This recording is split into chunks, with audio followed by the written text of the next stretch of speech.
ago, lining up with these young folks like this. I have 3 stories to tell you tonight. 3 stories about the topic of the hero in the journey of life.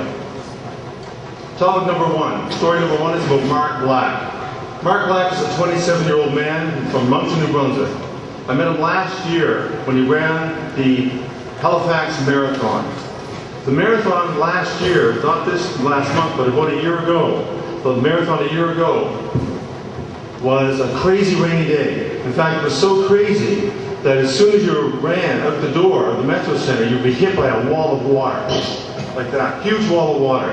And the second thing that happened, when you're running along, you would be running along and the wind would be so strong, you have to run like this when you put your foot down. So you'd have to run sideways. In the marathon. And Mark Black finished the marathon in 5 hours and 19 minutes.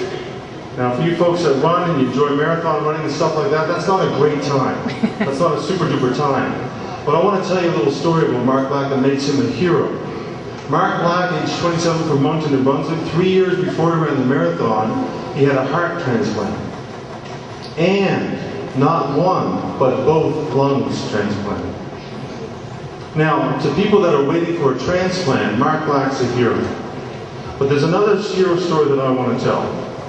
I want to tell the story about the unsung heroes. The people that backed him up when he crossed that finish line. At 5 hours and 18 minutes, he's going across that finish line. And you can just imagine how many people were with him when he crossed his finish line for that particular leg of his journey of life. Can you imagine how many doctors, and how many nurses, and how many people that were there with him, his family, extended and not extended. Even the janitors of the hospital were with him. All his school chums, all the folks that he went with to Mauvais, and for sure, the families of the people who donated the organs who unfortunately had to die for him to get an organ transplant. That's an unsung hero. Those are the unsung heroes of Mark Black's journey. My second story came to me when I was washing dishes one morning. I was standing in my kitchen sink in Halifax, Nova Scotia, washing the dishes, and I noticed an old man going down the street. And he goes out pretty well every morning, and he has an old walker, and he goes around the block. It probably takes him about an hour. He'd probably be 85 years old if he's a day. And he wears an old fedora hat, you know, those nice old fancy hats the old guys used to wear and still do. And he goes around the block in his walker looking something like this.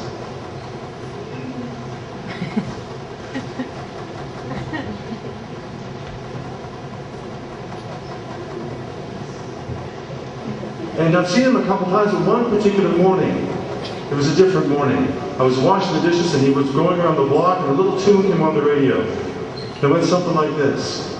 Bum, bum, bum, bum, bum, bum, bum, bum, bum, bum, bum, bum, bum, bum. Do you know the tune? Lean on me when you're not strong, because you'll find someone to lean on. And I thought, 85 years old, how many people has he leaned on in his lifetime?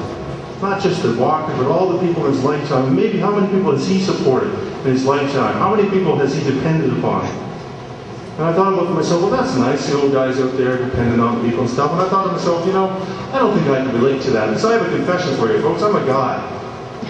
That's not the confession part. The confession part is, as a guy, I don't really need a lot of help. I fix my own cars. I go over to Dave's junkyard and get a few parts and fix up my own car in my dad's garage. I do my own internet website. I book my own flights. I run my own business. So I'm kind of an independent guy. When I get lost and I'm driving around looking where I'm going, I never stop to ask for directions.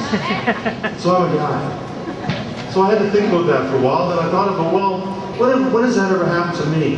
When have I ever had the opportunity to be in a situation where I had to call upon a hero? And I thought about one of my heroes, Sir Edmund Hillary. Sir Edmund Hillary in 1953 went to the top of the world's highest mountain, Mount Everest. And I showed some slides with these folks a little while ago when I had a meeting with them to get to know them a little bit. And he went to the top of the Mount Everest and he did that. It was a great thing, 20th century's greatest achievements and all that kind of stuff. But he didn't do it alone.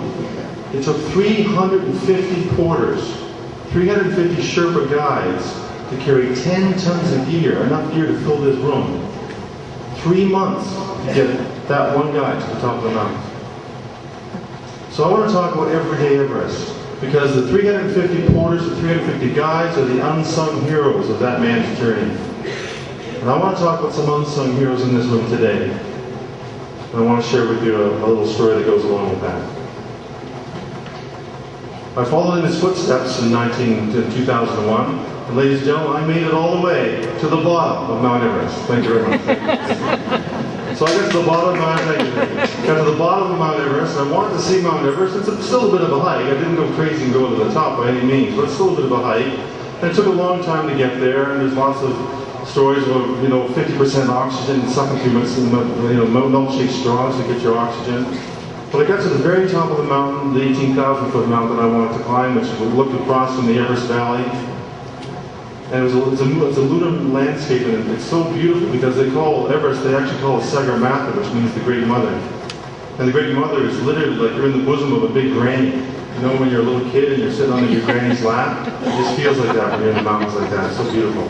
Everyday Everest. All the grannies go, yeah. And I got to the top, and my friend and mine were sort of there, and I kind of made it myself. It was a bit of an ambitious ambition. We got to the top, and my friend had a sister's birthday, and he wanted to do a birthday card for his sister. So we made a little pile of snow spelling out the word Happy 22, because his sister was 22. I worked on the 22, and he worked on the H, the A, the P, the P. And it was 50% oxygen. It was so thin. The oxygen was so thin. It took us like 2 hours to just put a chunk of snow together so we could take a picture. And by the time we got to the Y, he just laid down on the ground and said, I'll be the Y, take my picture and base. So we got to the top, 18,000 feet. We got to the top of the bottom of Mount Everest. And the story continues because I realized when I was done, and I flew a kite and ate a Snickers bar and sort of got up there, it's a Parrsboro Regional High School. It cost 50 cents at the bottom of the hill, $2 at the top. When I got there, I started to walk down the hill. And my 20-day journey to the world's highest mountain, to the bottom of the world's highest mountain, was coming to a close. And as I walked down the hill, I became flooded with all the memories of people that had been in my life. I thought about my hometown. I thought about my mom and my dad. I thought about my sisters and my nieces and nephews. I even thought about our little cottage over 2 islands. And I also thought about Mrs. Lampshire, my grade 1 teacher. Because I have another confession for you folks. I failed grade 1. I blew it. Absolutely blew it. And Mrs. Lampshire in the 1960s was good enough to recognize that I wasn't ready to move on. I was just a little bit slow. And I didn't get it. So she helped me move on. And I thought, my gosh, where would I be today if Mrs. Lampshire hadn't believed in me? Where would I be today if Mrs. Lampshire hadn't said, you're not quite ready for school? Because as it was, I had a tough time in school. I wasn't the star student in this school. I was the tallest kid in school, but I wasn't the best student. I was the only kid that could touch that basketball net.